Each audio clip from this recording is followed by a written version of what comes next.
Oui, Stéphane. Ok.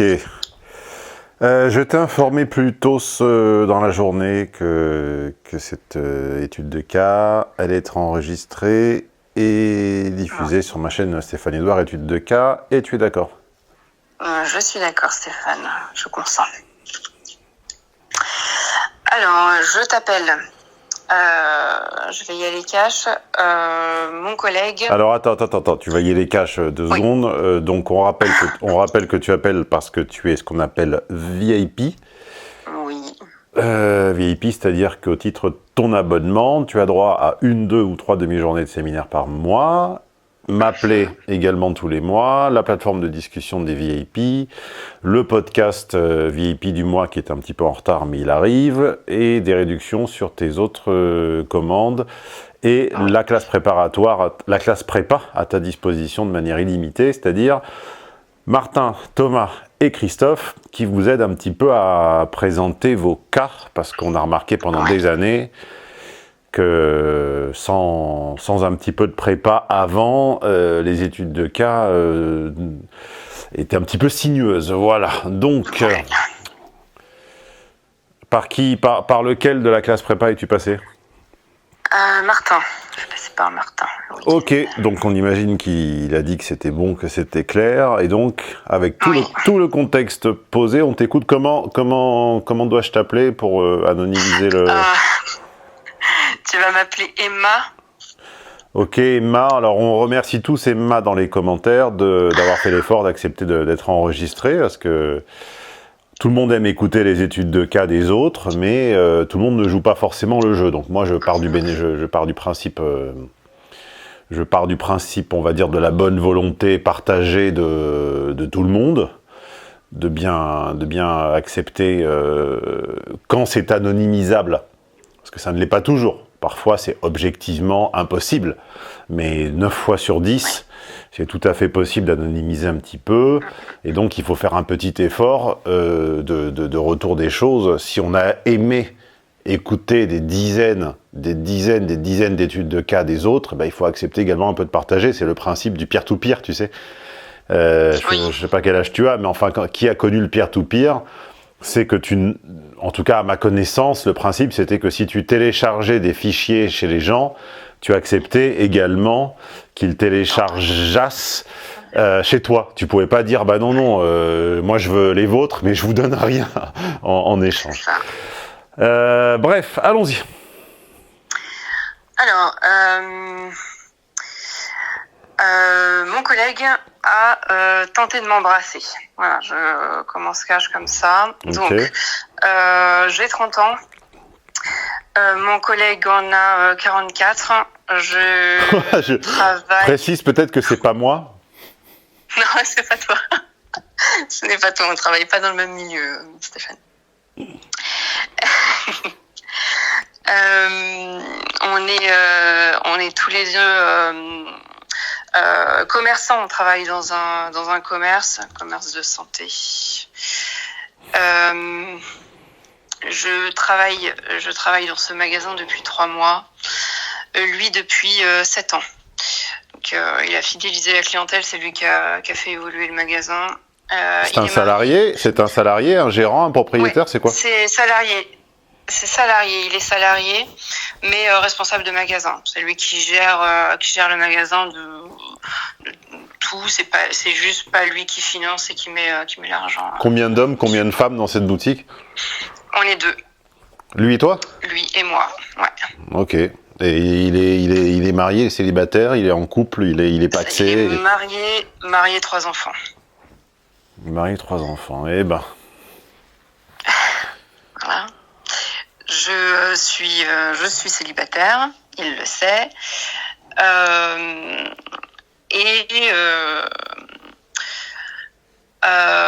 Pour le détail, je pense que ça va compter dans l'histoire. Pour le détail, ça m'arrive 1 ou 2 fois par semaine de me ramener au magasin, braless sans soutien-gorge, avec des tissus épais ou une bonne veste. C'est pas obscène de mon point de vue. Voilà, il l'a remarqué ce jour-là. Et je pense que de fil en aiguille, en fait, je pense que le fil de la conversation l'a poussé et l'a amené à essayer de m'embrasser. Ma question, à la base, c'est savoir, en fait, ce qui, dans mon comportement, l'a poussé à croire qu'il avait une chance avec moi et surtout, que faire pour que ça ne se reproduise pas dans le futur. C'est un peu surréaliste comme étude de cas, mais bon, en même temps, le principe, c'est que les gens soumettent des questions libres. C'est d'ailleurs ce qui m'avait été reproché lors de mon procès, où on m'avait, j'accusais, enfin, on m'avait tenu rigueur d'avoir tenu des propos sur les bimbos, etc., et de faire une obsession sur les femmes bimbos. Et j'avais répondu que le principe, c'est qu'en fait, vous étiez libre de poser les questions que vous voulez, et que si un homme m'appelle en disant j'ai une obsession sur les femmes bimbo, etc., c'est pas moi, c'est vous. Ouais. On est bien d'accord que ta question, elle est libre, c'est toi qui arrives avec ton histoire de soutif, c'est pas moi. Oui. Mais à la fin, avec tous les processus de rhétorique vicieux, bah à la fin c'est moi qui que retiendra-t-on de cette conversation, c'est que c'était mon intention ou ma volonté de t'amener sur ce sujet, alors qu'en fait j'ai rien dit. Bon, oui, bah c'est l'éternelle question du partage ou du non-partage des responsabilités. Donc on va prendre les précautions qui s'imposaient dans le temps d'avant, mais maintenant qui n'ont plus aucun effet. On va dire qu'évidemment ils ne devaient pas, qu'évidemment on n'embrasse pas les gens contre leur volonté, et que tu es tout à fait en droit de peut-être pas de porter plainte. Ça me paraît, encore que je ne sais même pas en fait à quelle exaction exactement ça correspond, mais enfin tu es totalement en droit de t'en plaindre. Bon. Ceci étant dit, le problème c'est que le traitement légaliste de l'histoire ne résout rien et n'avance à rien. C'est-à-dire qu'une fois qu'on a dit qu'il avait tort et que c'était blâmable et qu'éventuellement ce blâme devait mener à une excuse et qu'éventuellement cette excuse pouvait mener à une condamnation ou à une réparation, même en allant jusque-là, de toute façon, qu'est-ce qu'on a résolu? Rien, on n'a pas avancé.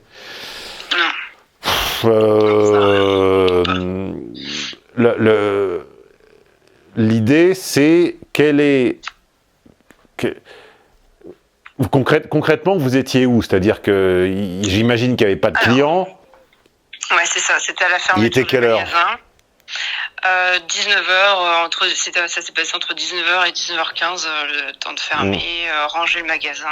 Il y a un certain nombre d'indices qui ont amené cet homme, dont je ne sais plus comment tu as décidé de l'appeler. D'ailleurs, tu ne me l'as pas dit, je crois. Bon, peu importe. On va l'appeler Omar. Omar m'a embrassé, ER. Il y a un certain nombre, ça fait un beau titre ça d'ailleurs, il y a un certain nombre d'indices, d'accord, que Omar a jugé convergents sans jeu de mots, et à l'issue desquels, à la lumière desquels, Omar a décidé que c'était le feu vert.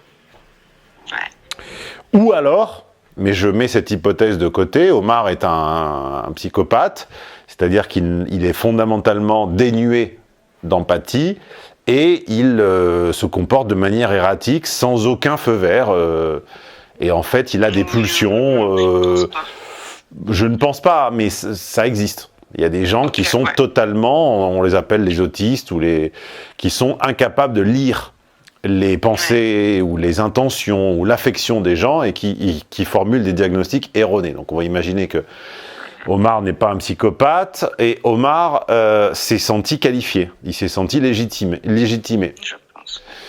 Donc, ce qui serait intéressant de comprendre pour pas rester dans une posture féministe stérile du type il a tort, et oui, bon bah d'accord, et après qu'est-ce qu'on fait? C'est en quoi il s'est senti légitimé, et surtout le contexte fait que ça a dû mettre évidemment une énorme gêne. C'est un espace clos dans lequel vous êtes 8 heures par jour et en plus 10 heures par jour. Que 10 heures par jour et en plus collaborateur. Donc le mec a pris un risque énorme. Ouais. Et en plus, je rajoute troisième facteur risque, qu'il est marié et que tu le sais. Potentiellement, ta mésor, c'est-à-dire ton arme en négociation, si jamais les choses devaient vraiment, vraiment, vraiment mal tourner, tu as quelqu'un à qui aller parler qui s'appelle sa femme. Et il ne peut pas l'ignorer. Il ne peut pas ignorer ça. Donc comment ce type est-il arrivé à prendre un risque aussi démesuré ? Il n'y est pas allé par c'est graduel. Normalement, il y a un gradient, c'est-à-dire qu'il y a des discussions orales, un peu de connexion physique, et puis on peut proposer à la personne de se voir à l'extérieur, etc. Qu'est-ce qui a permis à ce type de bazarder toutes les phases liminaires et de passer directement à la soupe de langue, à ton avis? Alors, déjà, il faut savoir que socialement, je suis quelqu'un d'assez joyeux. Là, dans le magasin, je me comporte un peu comme si j'étais chez moi. Ça m'arrive quand on est tous les deux, il n'y a pas de clients, ou quand je suis à l'atelier, ou voilà, je chantonne, je danse, je claque Oui, mais les ça, doigts. c'est pas des signes d'intérêt, Omar. Ouais. Voilà, mais bon, lui, ça lui plaît. Il apprécie mon comportement. Il me l'a déjà fait remarquer. Toutes les semaines, il me complimente sur mes tenues, sur mon comportement.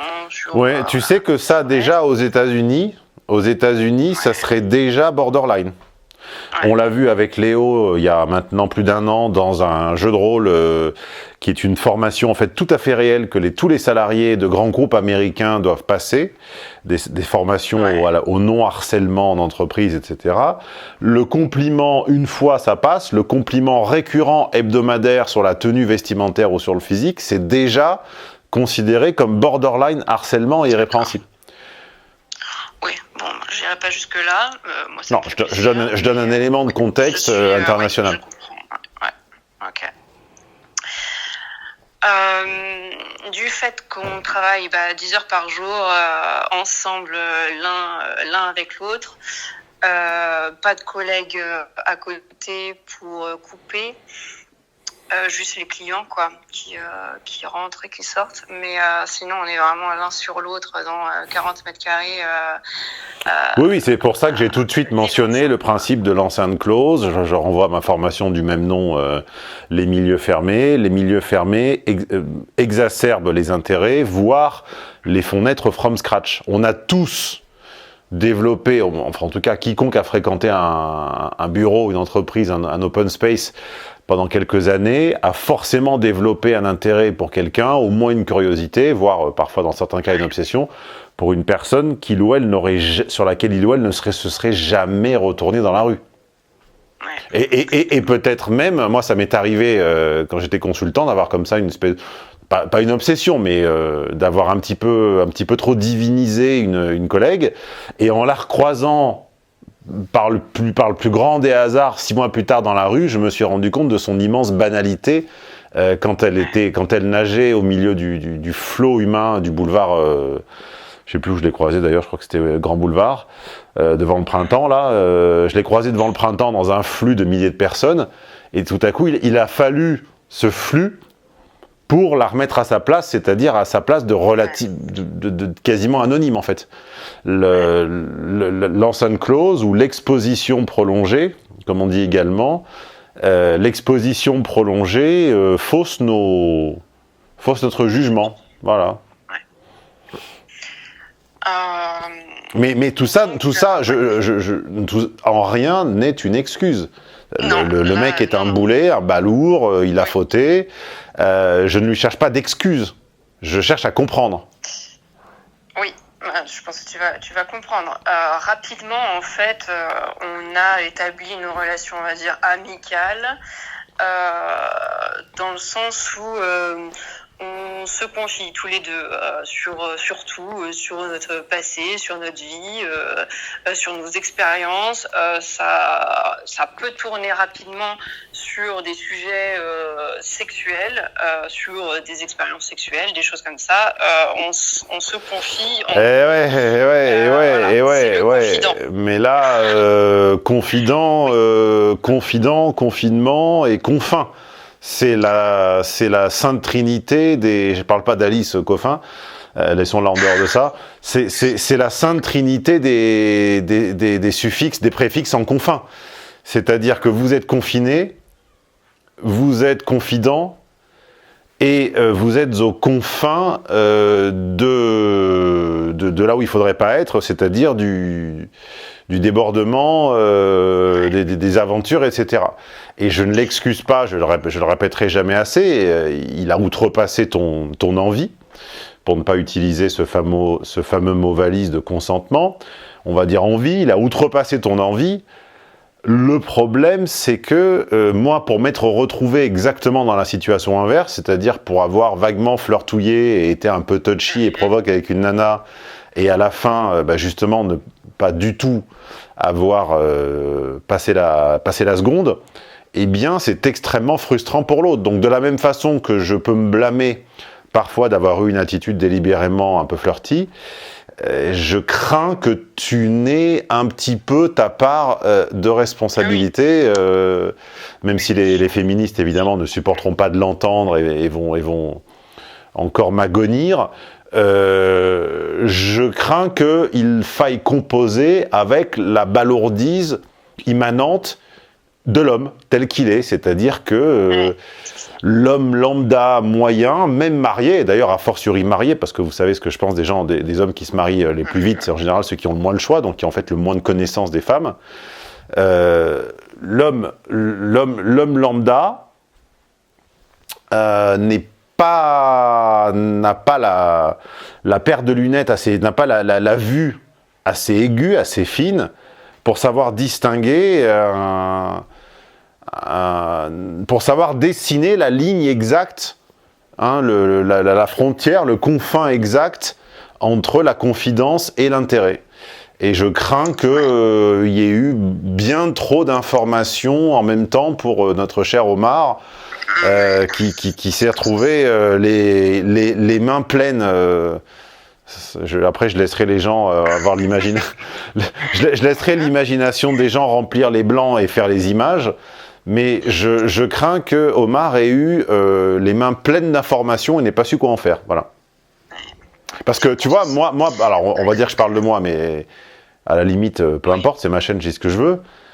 Moi ou mes petits primates qui ont mes formations, notamment niveau d'intérêt, notamment langage des femmes, 1 et 2, sauraient qu'une fille qui se confie sur éventuellement ses aventures est tout sauf intéressée là maintenant. Ah oui. Tout sauf ça. Voilà, je dis pas qu'elle le sera jamais.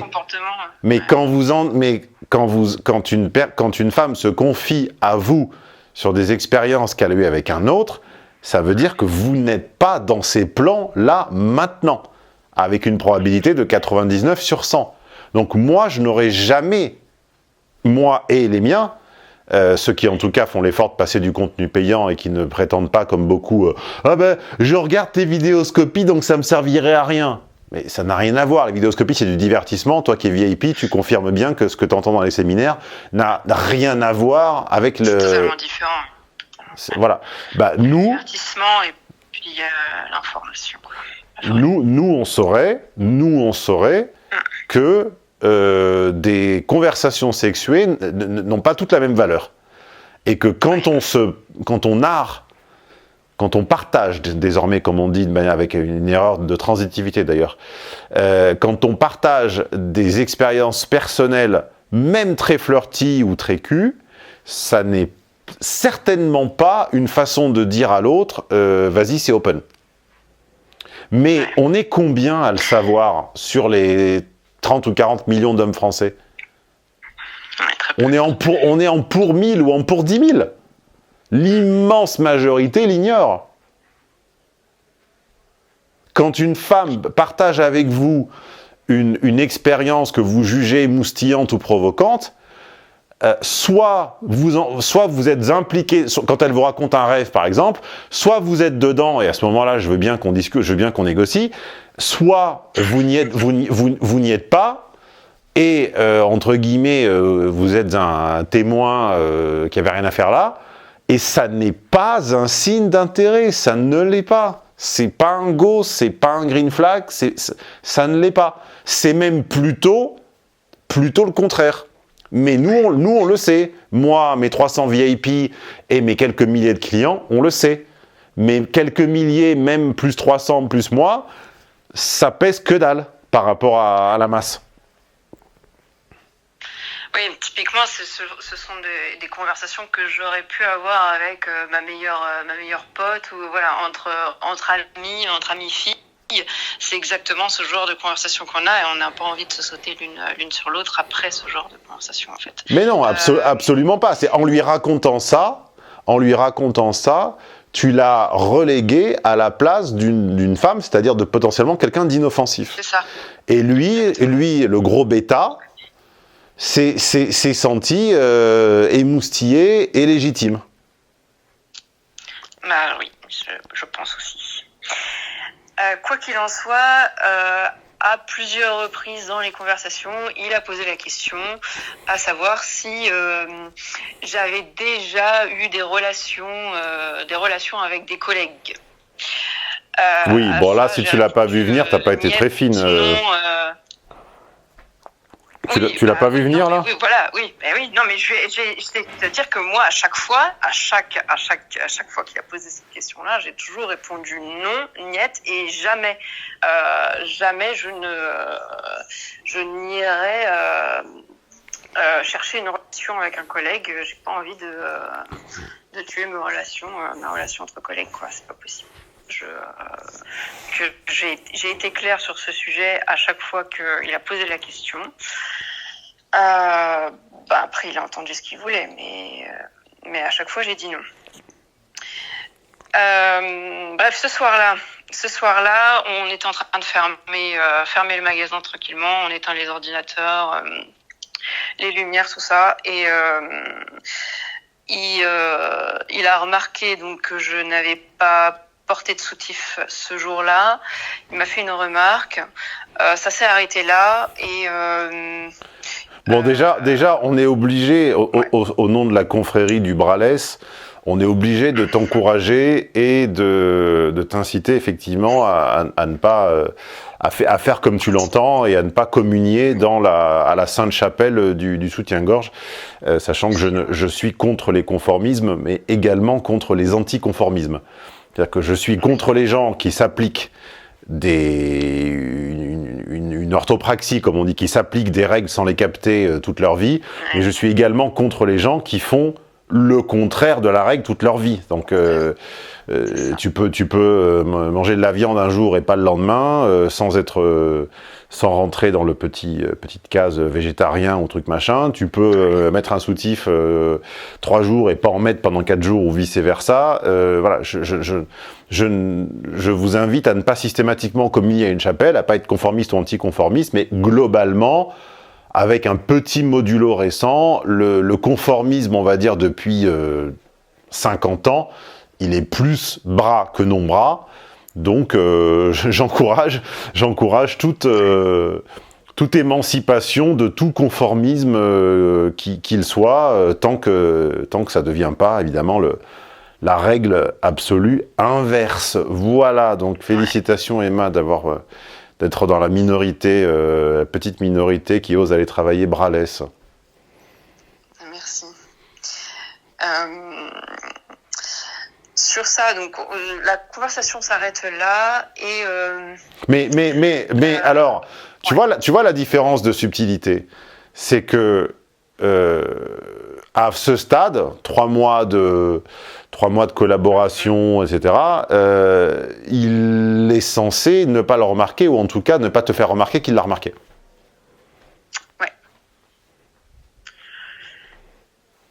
Bon, il l'a remarqué, et ça avait l'air d'être la première fois qu'il le remarquait. Il y a une élégance. Tu connais l'histoire de ce monsieur qui ouvre la porte de la salle de bain dans une maison et il y a, enfin, des toilettes, on va dire, et il y a une dame qui avait oublié de fermer, et donc du coup elle pousse un cri, et le monsieur referme la porte, claque la porte comme ça, et il dit oh pardon monsieur. Okay. Voilà, c'est ça l'élégance, c'est savoir ne pas faire remarquer certaines choses. Ouais. Ou feindre d'avoir mal compris, ou feindre d'avoir mal vu. C'est ça. Ouais. Mais H est lourd, hein. Je ne l'ai pas inventé, c'est Céline qui le disait. H est lourd. Oui, Louis. Luigi Ferdinand. L'homme est lourd. Donc l'homme a du mal à ne pas dire, ou à ne pas faire, ou à ne pas voir, ou à ne pas faire remarquer. Et donc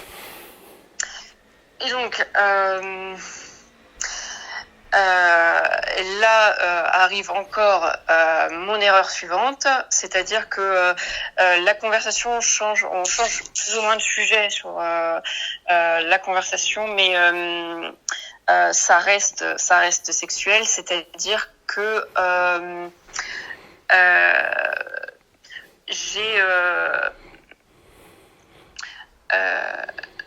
je lui ai dit que j'avais passé le week-end avec mon plan cul et en fait je me souviens plus exactement comment ça s'est passé. Là je vais essayer de te raconter ça sans changer les faits, hein, pour me valoriser. Je vais essayer de te dire ça comme c'était comme ça s'est passé. En gros, je lui ai expliqué que...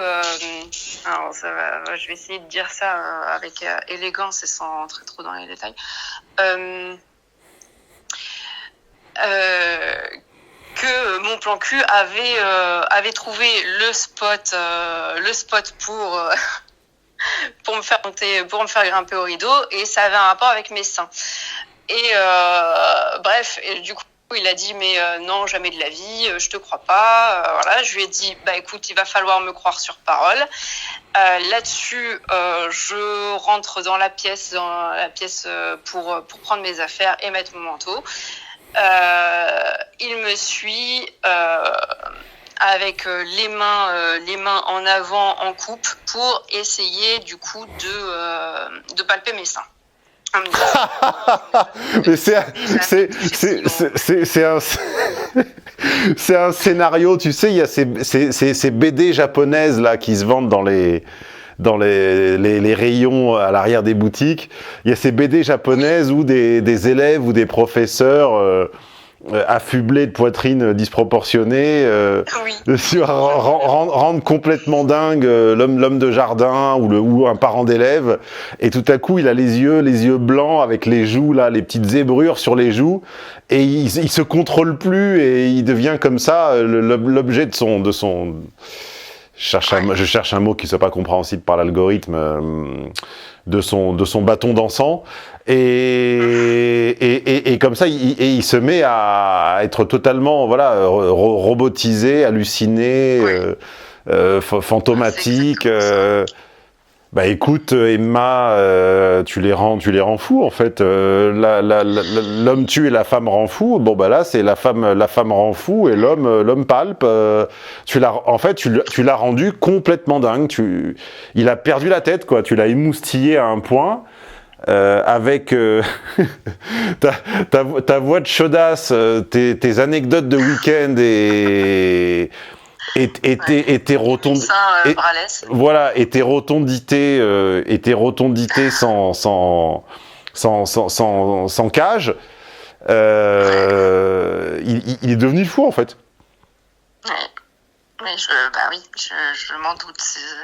Et le confinement, hein? Ouais. C'est qu'encore une fois, vous seriez croisés place des Victoires à 3h de l'après-midi en coup de vent. Ce qui se serait retourné et vice-versa, sans doute que non, tu vois. Enfin, peut-être que oui, ouais. Mais... Peut-être que oui, bien sûr. Mais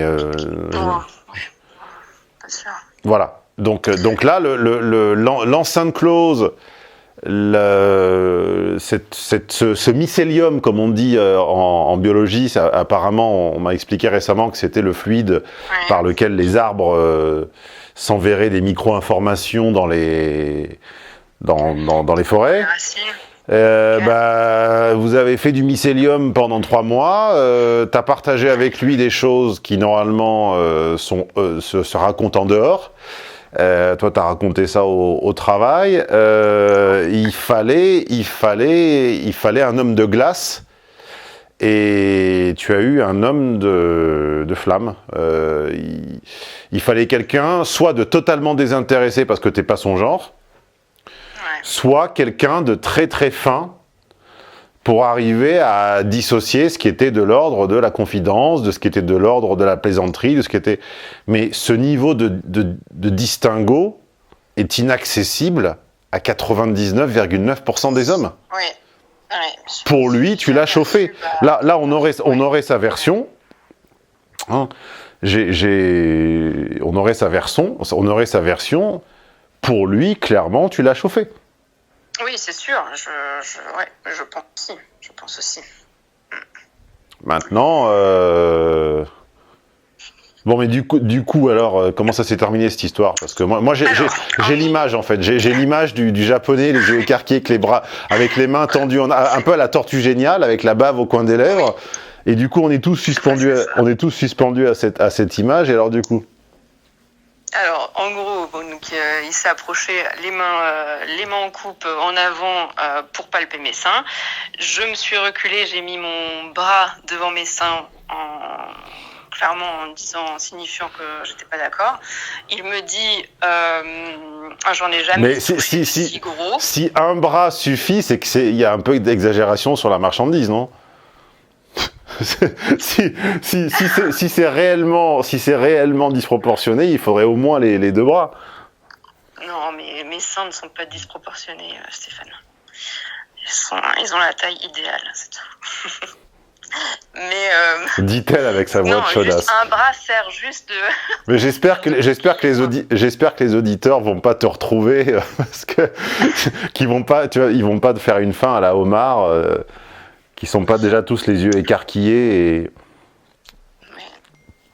Bah écoute, très bien, donc le bouclier t'a-t-il sauvé la vie du coup? Le bouclier, à peine, c'est-à-dire que du coup, dans son élan, il s'est approché avec les mains, mais il a approché du coup son visage de moi, et au lieu... Oui, t'as eu de la chance qu'il soit habillé, parce que sans ses vêtements, je pense que c'est pas le visage qui aurait touché en premier. Oui, c'est ça, c'est sûr. Et à la fin de l'envoi, il touchait.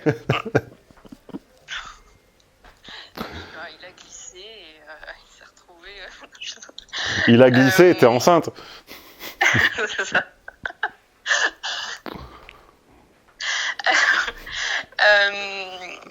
Reprenons. Du coup, dans son mouvement, il était un peu penché vers moi. Il en a profité. J'ai fait en faisant bouclier devant mes seins. Il s'est dit merde, je peux pas avoir ses seins. Je vais tenter le bisou. Donc il a tenté le bisou. J'ai tourné mon visage pour lui tendre ma joue en lui disant tu veux me faire un bisou? Au pire, fais-moi la bise sur ma joue, mais c'est tout ce que j'accepterai. Et là, dans la négociation, il a demandé que tu le branles.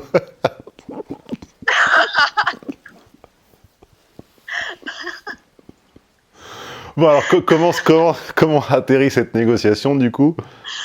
Donc la négociation a fait que il a accepté le bisou sur la joue, mais il m'a fait une sorte de bisou langoureux sur la joue, baveux, qui a essayé de dévier, essayer de retrouver forcément, le chemin de ma bouche. Ouais, forcément. Voilà. Et donc je l'ai repoussé en disant non, je suis pas d'accord. Il s'est retourné, il a mis son manteau et il est rentré chez sa femme, qui a dû le trouver bien motivé et bien gaillard. C'est ça. Non, je pense pas, justement, parce qu'en fait, à ce moment-là, en fait, au moment de fermer le magasin, on se parlait pas, mais il y a eu un problème d'alarme. L'alarme ne se déclenchait pas pour fermer le magasin. Du coup, on est resté plantés là comme deux cons à essayer de gérer l'alarme. Et du coup, on a pu plus ou moins débriefer sur ce qui venait de se passer. C'est lui qui a ouvert la bouche en premier en disant je crois que je t'ai déçu. Je lui ai dit oui, je suis pas d'accord avec ce qui s'est passé. Il m'a dit ouais. On est d'accord qu'il n'y avait pas de témoins. Je me suis déçue, je suis désolée. Est-ce qu'il y avait pas de témoins. Est-ce qu'il y a des caméras? Pas à l'endroit où il a fait ça. Donc c'est parole contre parole. Oui. Et qu'est-ce que tu souhaites maintenant? Parce que quelle est la question du coup? Ma question, c'est maintenant, tu t'as plus ou moins répondu à ma question, c'est savoir ce que j'ai fait exactement qui a pu le pousser à croire que qu'il avait une chance. Ce que tu as fait deux choses. Premièrement, tu as surestimé l'entendement masculin, et deuxièmement, tu as surestimé le self-control masculin. Ouais. Voilà ce que tu as fait. Okay, voilà. Et puis, en fait, comment me comporter pour que ça ne se reproduise plus? Parce que si c'est arrivé une fois, j'imagine que ça peut-être se reproduire. Lui, il s'est excusé. Le lendemain, il s'est confondu en excuses encore. Son excuse, on la prend comme elle est. Je me suis pas reconnue, c'était une pulsion. Voilà, c'est ça. C'est ce qu'il m'a dit. Je lui ai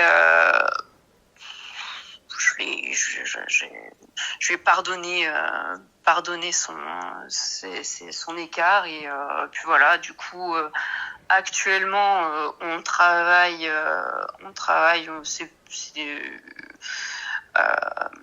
La relation est correcte. On n'en reparle plus de ce sujet et je me demande en fait juste parce que ok, ça j'ai bien compris, je parle plus cul au magasin, oui, voilà, c'est préférable. Je reste sur les sujets pro ou perso, mais très superficiels, on va dire. Et parce que le truc, c'est que je sais que, et pendant tous ces 3 premiers mois, je sais que il passe son temps à me mater, que il apprécie qui je suis et me le fait comprendre. C'est un lourd.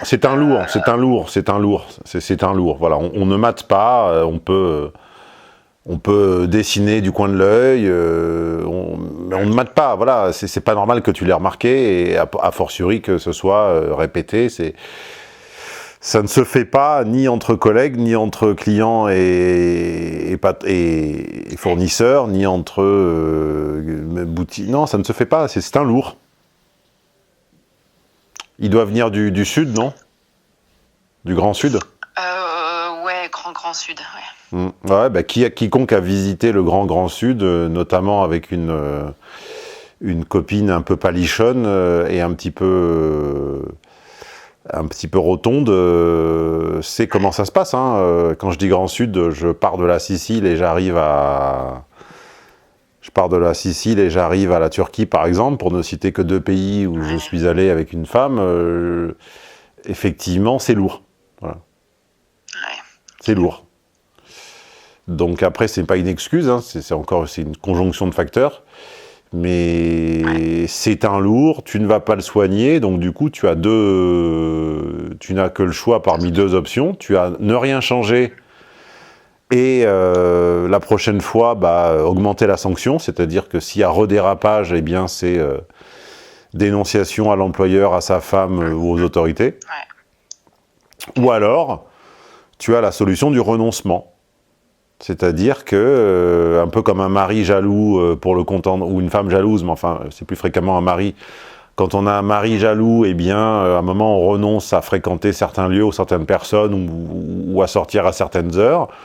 Ou quand on a une famille, on va dire, je dis à tort patriarcal parce que les choses ne sont pas aussi simples que ça, du Grand Sud, eh bien, on met un petit foulard sur la tête parce que ça coûte moins cher finalement de le mettre que d'essuyer 1h30 de discussion tous les soirs. Tu peux renoncer et affecter des comportements qui ne sont pas les tiens. Tu peux t'efforcer d'avoir une parole plus neutre, de moins sourire, de moins être toi, mais par contre, c'est un renoncement qui n'est pas normal.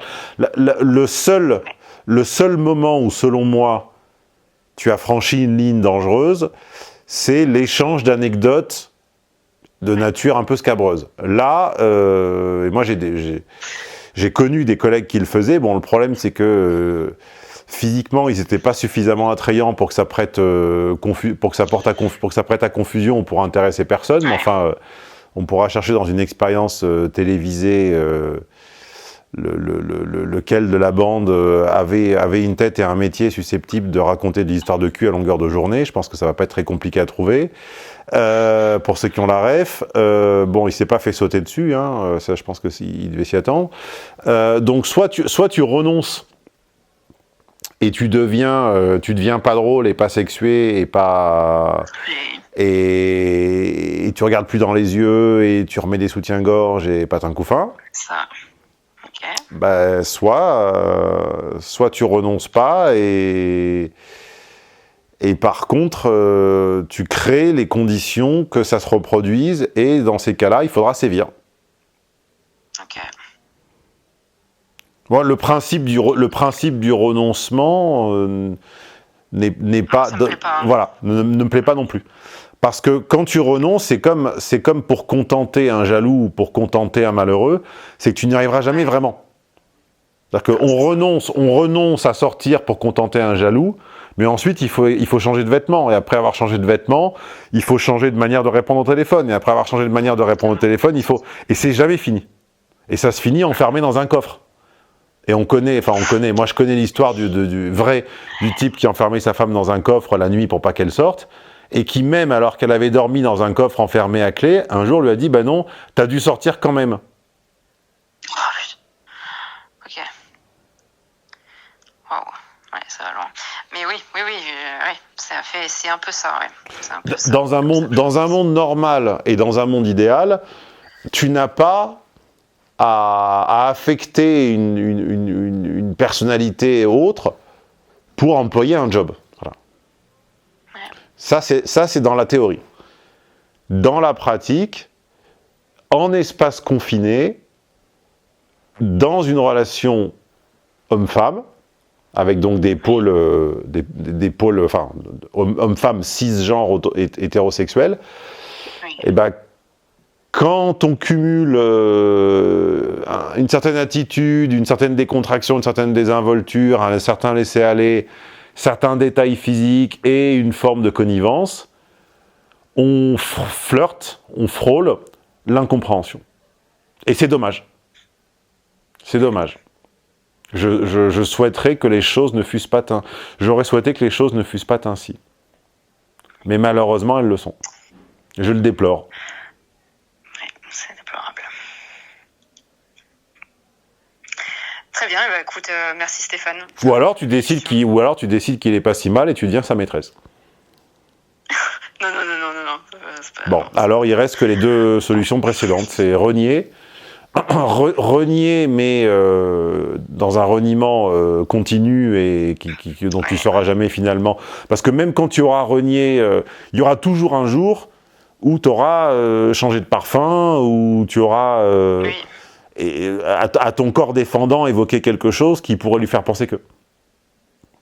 C'est ça. Donc je crains qu'il ne faille sévir.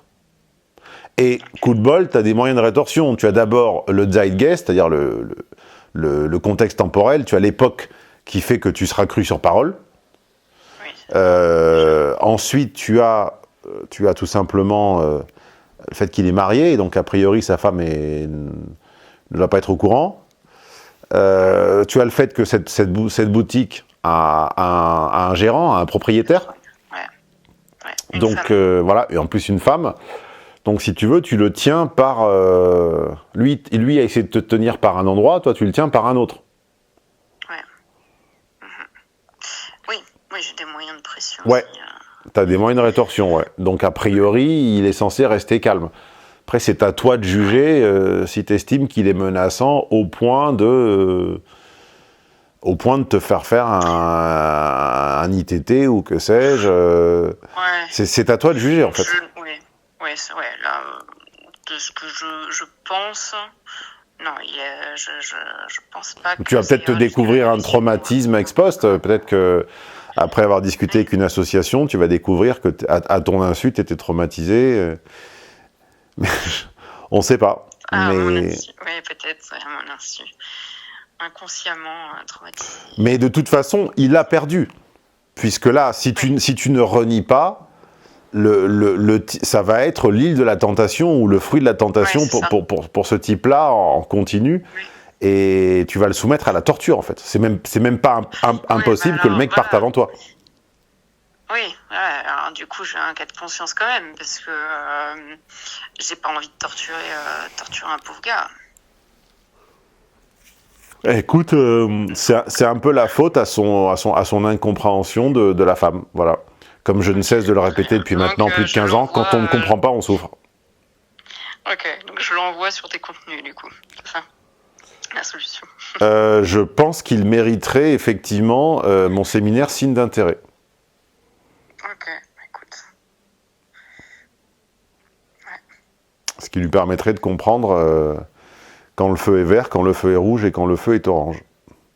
Est-ce que par hasard vous êtes sorti en dehors du travail? Est-ce que vous avez... Non, on a fait juste un resto. Est-ce que vous avez consommé de l'alcool? Son ancienne collègue. Non. Puis, enfin, on n'était pas tous les deux. On n'a jamais été tous les deux sortis. Par contre, le midi, on habite trop loin du magasin pour rentrer chez soi, donc on mange tous les deux le midi dans la même pièce ensemble, quoi. Mmh. En fait, il te voit plus que sa femme, hein. Ah bah oui, complètement. En réalité, on est une sorte de couple, quoi. Hein, vraiment, en termes de temps passé ensemble.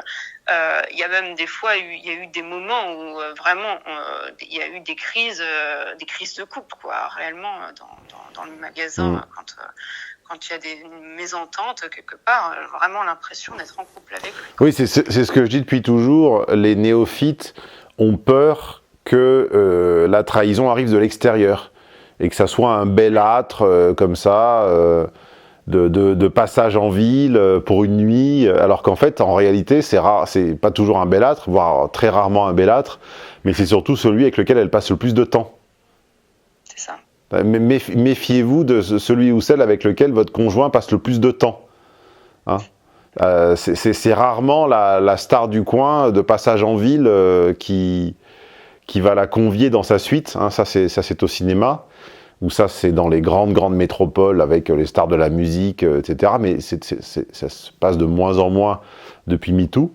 En réalité, quand les cornes poussent, elles poussent souvent du fait d'une grande exposition physique, d'une longue enceinte close. On ne sait jamais, tu y découvriras peut-être des charmes avec le temps. Non, les années passant. C'est pas possible. Tu dis ça parce qu'il a 44 ans ou parce que c'est pas ton genre? Non, c'est pas l'âge qui me dérange. Toi, t'as pas la voix d'une fille dérangée par l'âge. Non, je suis pas dérangée par l'âge. Non, j'ai un ex, pour info, j'ai un ex qui avait 16 ans de plus que moi, donc non. Bon, c'est un ex, ça, mais voilà. Bien, bah écoutez, si vous avez apprécié le timbre chaud et pour une fois pas détimbré d'Emma, c'est le moment de le dire en commentaire, pas trop scabreux les commentaires, et si vous aviez vu ou deviné une solution que nous n'avons pas évoquée pour Emma, eh bien, pareil, vous savez où la poster. Et pour rejoindre Emma, c'est dans le chat des VIP, où tu es d'ailleurs, j'imagine ? Oups. Non, j'ai pas. Tu l'as pas activé? J'ai pas allé voir. Ouais, j'ai pas allé voir Nono. Je crois que c'est Nono qu'il faut que Ouais. j'aille voir. Alors, on va dire que tu l'es, comme ça leur donnera envie de venir. Donc, tu le seras dans quelques jours. Allez, je vais le faire. Et tu mettras un beau selfie, habillé mais sans soutif. Et comme ça, je vais gagner quelques clients. Allô? Bon, ça a coupé. C'est un timing divin. C'est mon téléphone qui a plus de batterie. Voilà, like habituel, soutien habituel, partage avec les gens que ça pourrait divertir ou intéresser. Et je vous invite maintenant à l'écran à browser, comme on dit, à surfer sur la liste, sur la playlist études de cas de la chaîne secondaire, chaîne à laquelle vous devriez déjà être abonné si ça n'était pas encore le cas.